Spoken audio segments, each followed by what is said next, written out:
So my name is Dylan, and what I realized is I started to experience loss of motivation. That was a huge thing that I realized at first. Just motivation, things were mundane, things just seemed, you know, another day, another case. Then I started to experience like physical panic attacks.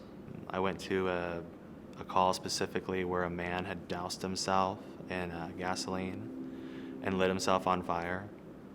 Um, at the time, I didn't think too much about it. I'm there to do my job, and I know the reality of how this is going to turn out. He ended up dying in the hospital 2 hours later. The effect that it has when the guy is talking to you, 95% of his body is black, burnt, and he's asking you to shoot him in the head. And in a most calm way. Again, at the moment, I was like, I'm here and doing my job, and it's almost like, it's a shield. You don't feel it because you need to keep him calm. My only goal was to make sure he was calm, even though I knew the reality of what was probably going to happen. That stuck with me. I know I can remember the smell. I can remember where specifically it was, who was there. I mean, what your mind captures that you don't know about is what is scary, because later on, now that I'm going through this process and I can pick that apart and feel that emotion and work through that, it's pretty eye-opening to see what was going on when I wasn't really paying attention. Resiliency, when you think about the word, it's bouncing back from something after having been bent or having been distorted in a way. I can't sit here and tell you the job doesn't change people. Inherently, the nature of the job, it has to if you're human. I mean, there's no way around it. To be resilient, to think about this process is huge for me because, I was bent. I was changed. I didn't know what it was. I didn't know what was going on. I was stressed. I was depressed. I was everything under the book. But to come back from that is part of this process. That's why it's so important for me, because just because you're bent doesn't mean you're broken. You get to come back, and it may not look the same, but it's a normal thing. It's a new process moving forward. Mental health to me has become a frontline issue in my own personal life. It drives me to want to speak out about it, to help other people, because I know how hard it was to get to where I was, and I know that I can't be the only one. And I know that if someone does, even just one person, get some type of motivation, or at least not just exit out of the screen again and wait another month, and because I'm not ignorant to the fact that law enforcement, has such a stigma, about your feelings.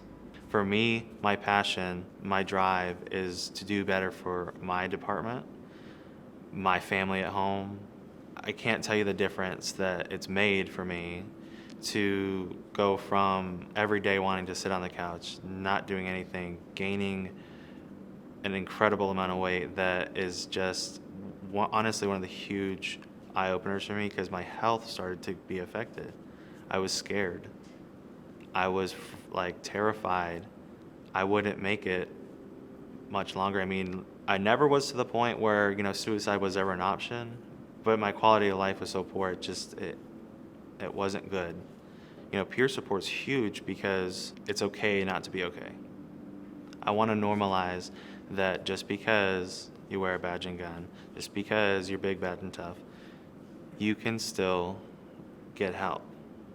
My advice for someone coming into this field, brand new officer, young or old, have an open mind, listen, but also value your own worth, your own position. It's easy to come into law enforcement and feel like the low guy and that you deserve to be stomped on, this and that. There's certain things that, law enforcement coming in, you got the training, some of it may be directed to help you learn a certain way.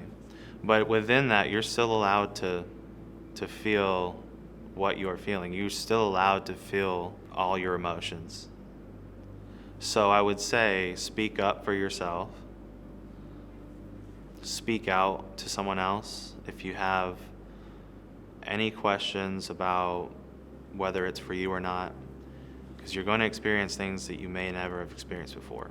It's the reality of it. You know, I grew up with a lot more life, a lot more hardships growing up personally, but there are some people, you know, that come into law enforcement and never seen a car accident where someone's been ejected, someone lighting themselves on fire. It's tough. So to recognize when it's time to take a break, take a breath, and kind of reset, that's okay. And move forward. It's never going to be wrong to do that. So that would be my thing. Allow yourself to recognize when you need help.